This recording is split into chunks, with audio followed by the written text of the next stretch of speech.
नमस्कार दोस्तों। आज आपको सुनाने जा रही हूँ मालती जोशी जी की कहानी परंपरा। अजय का पत्र आते ही घर में जैसे हंगामा बरपा हो गया था। सबसे ज़्यादा कोफ्त तो इन्हें हुई थी। तुम्हारे माता पिता का ग्रीन कार्ड बनवाने में मुझे कितने पापड़ बेलने पड़े हैं, कुछ पता है?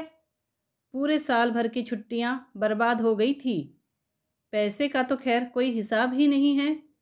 शहजादे ने तो वहाँ से टिकट भेज दिया और छुट्टी पा गए। पर उन लोगों को हवाई जहाज़ पर बिठाने के लिए मुझे कितना पसीना बहाना पड़ा है, इसकी किसी को खबर नहीं है। खबर रखने की ज़रूरत नहीं है। रहने को एक घर क्या दे दिया है। वे लोग सोचते हैं मुफ्त का मजूर मिल गया है, खरीद लिया है जैसे। जब चाहे बेगार करा लो। पुराने लोग ठीक ही कहते थे, ससुराल हमेशा दूर की ही अच्छी होती है, कम से कम इज्जत तो बनी रहती है। अपना लंबा चौड़ा भाषण समाप्त करिए, सांस लेने के लिए रुके तो मैंने धीरे से कहा, अब अम्मा का मन वहाँ नहीं लग रहा तो अजय बेचारा क्या करेगा। वह तो बड़ी उमंग के साथ दोनों को ले गया था। अरे, सब बहानेबाजी है। दरअसल उनकी प्राइवेसी में खलल पड़ रहा होगा, तभी अम्मा भारी पड़ रही है। अब तक तो बाबूजी थे, अम्मा उनके कारण बिजी रहती होंगी। अब तो चौबीसों घंटे इन्हीं को झेलना पड़ता होगा। यहाँ तो एक बिना पैसे का कुली बैठा हुआ था, वहाँ उनके नखरे कौन उठाएगा। आज बैंक जाना है, कल डॉक्टर के यहाँ चेकअप के लिए जाना, परसों एकादशी है, मंदिर तो जाना ही है। ये सब गौरव धंधे निपटाते निपटाते अजय बाबू के छक्के छूट गए होंगे, इसलिए यहाँ की याद आ रही है। फिर यह भी डर होगा कि हम कहीं मकान ही ना हड़प ले। अम्मा पूरे 3.5 साल बाद लौट रही थी। उन्हें हवाई जहाज़ पर चढ़ाते समय मैंने जैसे उन्हें आखिरी प्रणाम किया था। उन लोगों के लौटने की कभी कोई आशा नहीं थी। बार बार इतना किराया कौन खर्च कर सकता है। और हम लोगों का तो अमेरिका जाने का सवाल ही नहीं उठता था। बम्बई तक का किराया ही बड़ी मुश्किल से जुटा था। बाबूजी की मृत्यु की खबर पाकर भी सिवाय आंसू बहाने के मैं कुछ नहीं कर पाई थी। जानती थी कि इस समय मेरा अम्मा के पास होना बहुत ज़रूरी था, पर मैं केवल फ़ोन पर ही उन्हें सांत्वना दे पाई। उसे सांत्वना भी क्या कहा जाए, बस दोनों रोती ही रही थी। ना उनसे कुछ बोला गया, ना मुझसे। तब से बराबर यही सोच बना रहा कि एक दिन इसी तरह अम्मा की भी खबर आएगी और उस दिन तो कोई साथ रोने वाला भी ना होगा। इसीलिए जब अजय का पत्र आया तो मैं खुशी से गदगद हो गई। क्षण भर को बाबूजी की मृत्यु का दुख भी मुझे भूल गया। पर मुझे यह देखकर बड़ा दुख हुआ कि घर में कोई भी मेरी खुशी में शरीक नहीं है। इनका गुस्सा तो रह रहकर उफन ही रहा था। बच्चे अलग भुनभुना रहे थे। अम्मा बाबूजी के जाने के बाद मैंने उनकी रसोई में स्टोर रूम बना लिया था। इनके ड्राइंग रूम पर बड़े ने और बेडरूम पर छोटे ने कब्जा जमा लिया था। उन दोनों को अब अपने कमरे छिन जाने का डर हो गया था। दूसरी भी चिंताएं थी। बड़े ने कहा, मामा जी को फ़ोन कर दो कि नानी के लिए एक पोर्टेबल टीवी लेते आएं, नहीं तो यहाँ दिन भर हमारे टीवी के सामने बैठी दूरदर्शन देखती रहेगी। छोटा बोला, मम्मी अब वो अपना खाना अलग से तो नहीं बनाएंगी ना, नहीं तो इनके लिए दिन भर सौदा लाते लाते मेरी पढ़ाई ही गर्क हो जाएगी। इस बात पर तो मैंने भी गौर नहीं किया था। अम्मा की अलग रसोई का मतलब था कमरे खाली करना। उनका साथ में खाना भी एकदम निरापद नहीं था। मुझे नहीं, पर औरों को ऐतराज होता, सो बंदी से लग जाती। एक ही गनीमत थी कि मैंने अम्मा वाला हिस्सा किराए पर नहीं उठाया था। उन्होंने तो बहुत बार कहा था, पर मैंने अम्मा को वचन दिया था। अम्मा ने कहा था, मेरे रहते घर को किराए पर मत चढ़ाना लाली, नहीं तो परदेश में भी मैं बेघर हो जाऊंगी। अच्छा ही हुआ जो मैंने अम्मा की बात रख ली, नहीं तो आज फजीयत हो जाती। वैसे इनकी तरह मुझे भी आशा नहीं थी कि अम्मा लौट आएगी। उन्हें विदा करके एक तरह से मैं निश्चिंत हो गई थी। कहने को अपने ही माँ बाप थे, पर मन पर एक भार सा था। लगता था जो कुछ भी होना है इनके बेटे के सामने हो, मुझे जवाबदेही ना करनी पड़े। अम्मा बाबूजी भी बड़े शौक के साथ गए थे। अपने बेटे बहू के पास जाने का किसे शौक नहीं होता। यहाँ रहकर भी उनकी आत्मा अजय में, उसके दोनों बेटों में बसती थी। उन लोगों को बड़ी प्रसन्नता थी कि जिंदगी के आखिरी पड़ाव पर वे अपने बेटे के साथ होंगे। पर 6 महीने बीतते न बीतते उनका मोह भंग हो गया। अकेलापन उन्हें घुन की तरह खाने लगा। यहाँ पूरे मोहल्ले की ताईजी बनी थी अम्मा। वहाँ कोई बात पूछने वाला नहीं था। अड़ोस पड़ोस का पता ही नहीं था। सब जैसे कांच की डिबिया में बंद थे। सुबह होते ही सब जैसे पंख लगाकर उड़ जाते, शाम ढले घर लौटते और दड़बों में दुबक जाते। अपनों का भी यही हाल था। किसी चीज़ की कमी नहीं थी, पर वे लोग बात करने को तरस जाते थे। दिन भर टीवी के सामने बैठे रहो या दीवारों से सिर फोड़ो। शाम को सब थके हारे लौटते। अजय और नेहा तो फिर भी थोड़ा बतिया लेते थे, पर बच्चों की तो दुनिया ही अलग थी।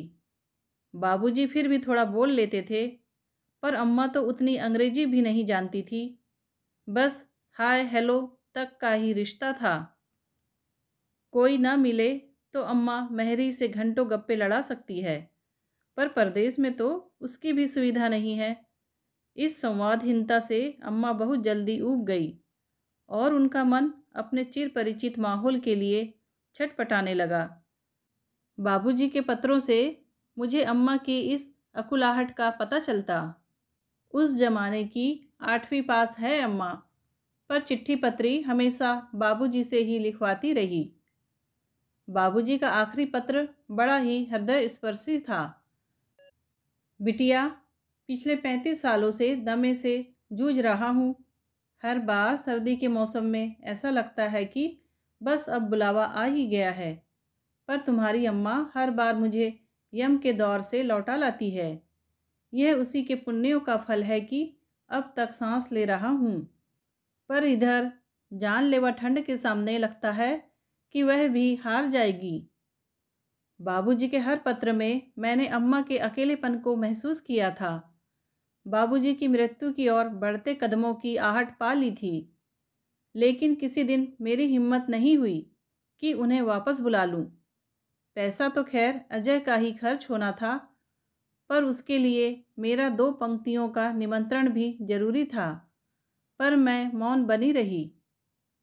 जिस दिन बाबूजी की मृत्यु का समाचार मिला, मन अपराध बोध से भर गया। लगा कि हमने जानबूझकर उन्हें मौत के मुंह में धकेल दिया है। लगा कि उनकी मृत्यु वहाँ की हिमानी सर्दी से नहीं, वरन हमारी उपेक्षा से हुई है। बार बार अम्मा का ख्याल आता, परदेश में उन्होंने कैसे इस वज्राघात को सहा होगा। वह तो एकदम टूट ही गई होंगी, देह से भी मन से भी। उनकी हाथ हाथ भर चूड़ियाँ और अठन्नी भर बिंदी याद आती और मन कांप उठता। हे ईश्वर, अम्मा वही बनी रहती तो अच्छा था। उनका वह निराभरण रूप मैं कैसे देख पाऊंगी, कैसे सह पाऊंगी। बम्बई जाने का इनका जरा भी मन नहीं था। बोले, अम्मा अकेली तो है नहीं, अजय भी साथ आ रहा है और उसका सब देखा भाला है। बेकार पैसे फूकने से क्या फ़ायदा।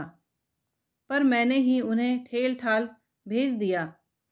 अजय अकेला होता तो कोई बात नहीं थी, पर इस बार अम्मा साथ थी। वह भी इस हादसे के बाद स्वदेश लौट रही थी। यहाँ की व्यवस्था का भार ना होता तो मैं भी साथ चली जाती, पर किसी न किसी को तो जाना ही था। बच्चों को स्टेशन भेजकर मैं घर पर ही प्रतीक्षा करने लगी। भेंट के उस क्षण को मैं जैसे भरसक दूर ठेल रही थी। दरवाजे के सामने टैक्सी रुकी तो मैंने कांपते हाथों और धड़कते दिल से दरवाज़ा खोला। जब तक मैं बरामदे की सीढ़ियाँ उतरती, अम्मा गेट खोलकर अंदर आ गई थी। उन्हें देख मन एक अपूर्व आनंद से भर गया।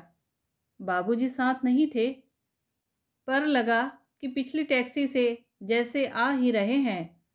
उनके ना होने का एहसास मन से एकदम उतर गया। अम्मा थोड़ी दुबलाई जरूर थी, पर उनमें और कोई फ़र्क नहीं आया था। मुझे बहुत अच्छा लगा।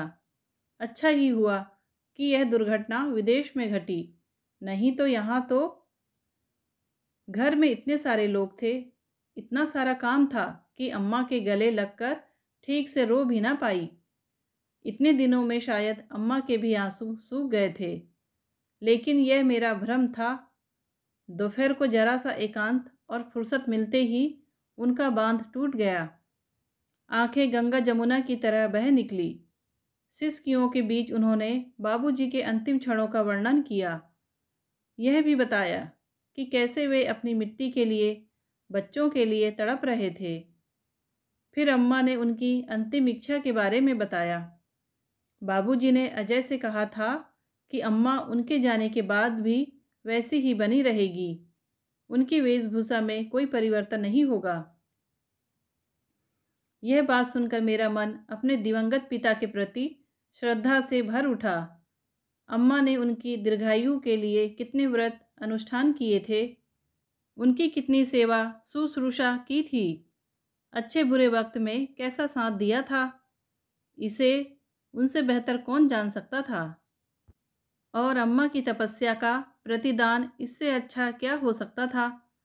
दुनिया में कितने पति हैं जो इस तरह पत्नी को सम्मानित करते हैं।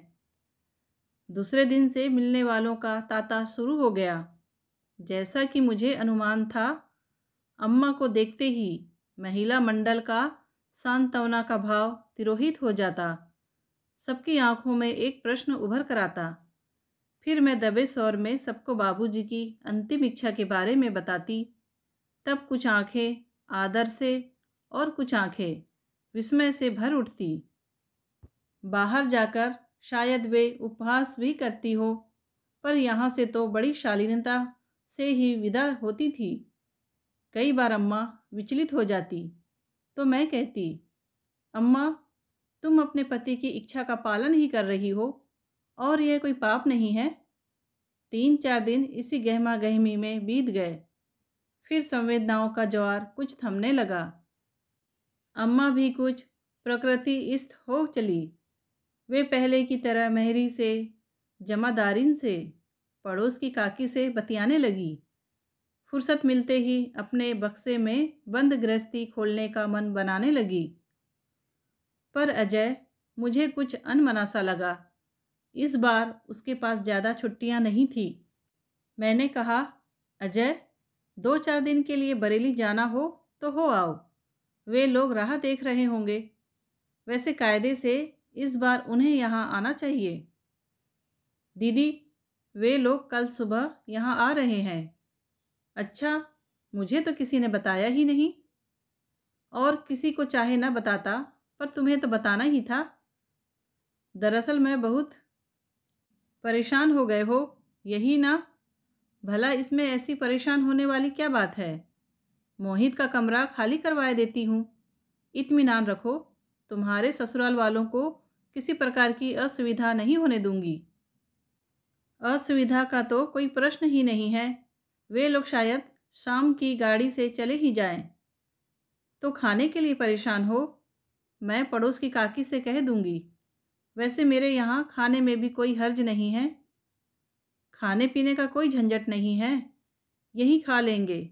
मेरे यहाँ आते हैं तो खाते ही हैं। तो फिर क्या बात है। बात और क्या होगी, अम्मा को देख तो रही हो। क्यों, अम्मा को क्या हुआ। वे लोग देखेंगे तो क्या सोचेंगे। अजय, कौन विश्वास करेगा कि तुम फिजिक्स के प्रोफेसर हो और पिछले 12 साल से अमेरिका में हो। दीदी, फिजिक्स की प्रोफेसरी का परिवार की परंपराओं से कोई संबंध नहीं है और यह अमेरिका नहीं, हिंदुस्तान है। यहाँ की सामाजिक मान्यताएं अलग है। मैं अपने ससुराल वालों के सामने हेटी नहीं करवाना चाहता।